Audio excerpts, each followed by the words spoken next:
آج کل social media کا دور ہے، کسی سے سنی سنائی بات آگے پھیلا دیتے ہیں، اسی طرح پھر آگے شیئر کرتے رہتے ہیں، اور پھر یہ سوچ بن گئی اور اتنی عام ہو گئی ہمارے اندر کہ ہم نے یہ نظریہ اور سوچ بنا لی کہ سفر کے مہینے میں بلائیں اترتی ہیں۔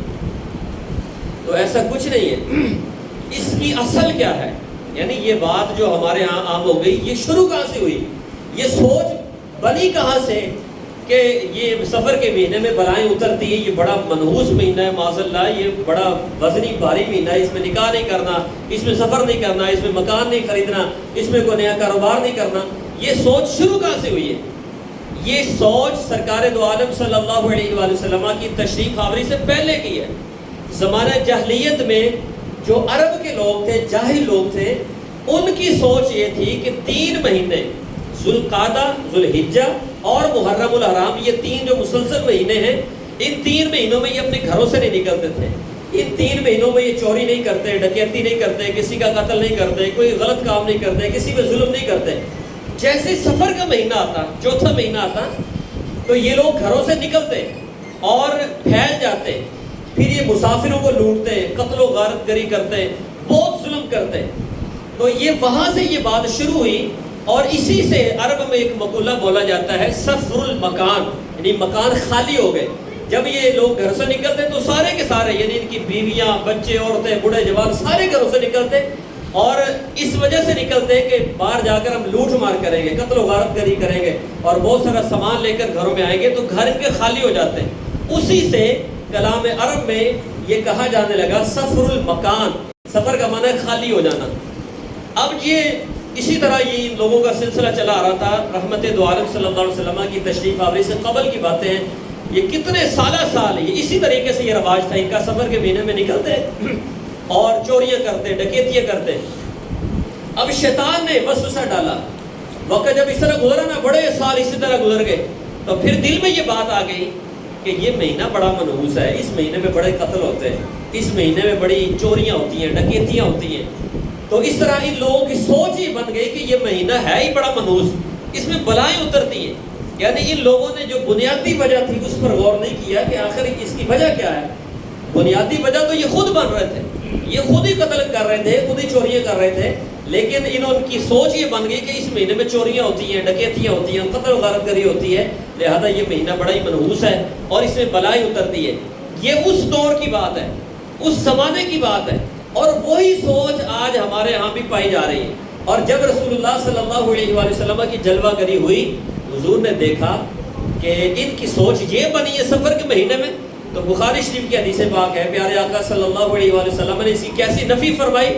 آپ نے فرمایا لا عدوہ ولا سفر ولا حامہ، فرمایا عدوہ کچھ نہیں ہے، سفر کچھ نہیں ہے، حامہ کچھ نہیں ہے۔ 3 چیزوں کا نام لے کر رسول اللہ صلی اللہ علیہ وسلم نے بیان فرمایا۔ ادوا کا معنی ہے یہ کنسپٹ، یہ تصور کہ بیماری اڑ کر لگتی ہے۔ آپ نے فرمایا بیماری تعدی نہیں ہوتی۔ جب ایک اعرابی حضور کی بارگاہ میں آیا، کہا یا رسول اللہ صلی اللہ علیہ وسلم، حضور تندرست اونٹ ہوتے ہیں، ان میں ایک خارشی اونٹ کو داخل کر دیں، سب کو خارش ہو جاتی ہے۔ تو آپ صلی اللہ علیہ وسلم نے فرمایا یہ بتاؤ کہ پہلے اونٹ کو خارش کس نے لگائی؟ تو کہنے لگا حضور اللہ نے۔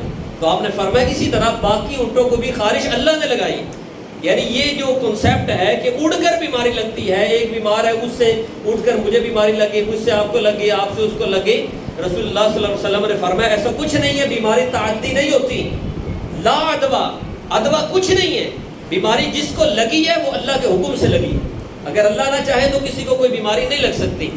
اور پھر حضور نے فرمایا ولا سفرا، سفر کچھ نہیں ہے۔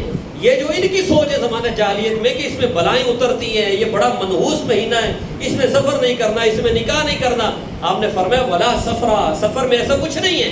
اور تیسرا حضور نے فرمایا ولا حامہ، حامہ کچھ نہیں ہے۔ حامہ ایک پرندہ ہے، بعض نے کہا کہ حامہ الو کو کہا جاتا ہے، اور زمانہ جاہلیت میں یہ سوچ تھی یہ اڑ کر کسی گھر پر بیٹھتا تو لوگ سمجھتے کہ یہ گھر بھی منحوس ہے اور اس گھر میں رہنے والے بھی منحوس ہیں۔ تو رسول اللہ صلی اللہ علیہ وسلم نے ان تینوں کا نام لے کر فرمایا لا عدوہ ولا سفرا ولا حامہ، فرمایا عدوہ کچھ نہیں، سفر کچھ نہیں اور حامہ کچھ نہیں ہے۔ یعنی یہ جو ان کی سوچ جاہلیت کی ہے کہ یہ تینوں منحوس چیزیں ہیں، یہ منحوس نہیں ہے، ان میں نحوست کچھ بھی نہیں ہے۔ اور پھر رحمت دو عالم صلی اللہ علیہ وسلم نے ان کی کاٹ کیسے فرمائی ہے؟ ہمارے ہاں یہ رواج ہے، کیونکہ بہت سارے لوگ آتے ہیں میرے پاس بھی، آپ لوگوں نے بھی سنا ہوگا، آپ میں سے بھی بہت سارے ایسے لوگ ہوں گے جو یہ سمجھتے ہیں کہ سفر کے مہینے میں رشتہ نہیں دیکھنا، سفر کے مہینے میں نکاح نہیں کرنا، رخصتی نہیں کرنی، کوئی سفر نہیں کرنا، کوئی بڑا کاروبار نہیں کرنا، اس طرح کی سوچ بنی ہوئی ہے۔ رسول پاک صلی اللہ علیہ وسلم نے ایک تو قولاً یہ فرمایا کہ سفر میں کچھ نہیں ہے، اور پھر پریکٹیکل کر کے بتایا۔